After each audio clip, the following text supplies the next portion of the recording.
सो यार ढोलणदास जी साईं असांजे गोठ में हकीम धीरूमल सनातनी हुंदो। हाँ गोठ जे तग तग में घिटी घिटी ते भित भित ते कारन काड़न अखड़न में लिखियल हुंदो हो शर्त इलाज कदड़। हाँ ना मर्द मां मर्द, मर्द मां जवान, जवान मां नौजवान, नौजवान मां बलवान, बलवान मां पहलवान। अरे वाह माजून कुश्ते कैसर कुत भरल बिन खोराकुन सां जे फायदो न पवे, जे बुढ़े मां जवान न थे, ना मर्द मां मर्द न थे, पैसा वापस। वापस हकीम जो धाको जितकित वगल हर को माण्हू उन वटि इलाज लाइ वञे।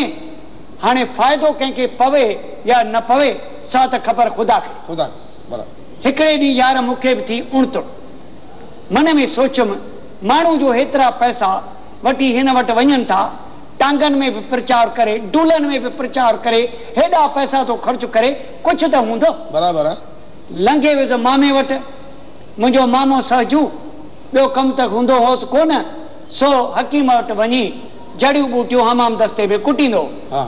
चयोमांसि मामा ही जो हेॾी मशहूरी थो करे ऐं हेॾी दवा तूं माण्हुनि खे ठाहे ॾे, सच ॿुधाए त इन दवा मां असरु थिए थो छा?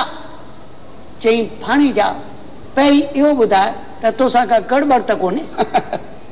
यार मां त थी वियुसि विसो, थधो थी वियुसि, पर हिमत संभाले चयोमांसि मुंहिंजो मामा न अहिड़ी का ॻाल्हि त कोन्हे, पर थोरी मन में उणतड़ हुई त भई सच पच फ़ाइदो आहे या माण्हुनि खे फुरे थो। ख़बर त पए न हकीम केतिरे पाणीअ में आहे। चई पुट हकीम वटि जेको वेंदो फ़ाइदो पवेसि या न पवेसि कंहिंखे ॿुधाईंदो ई कोन त मां हुन वटि वियो छो आहियां।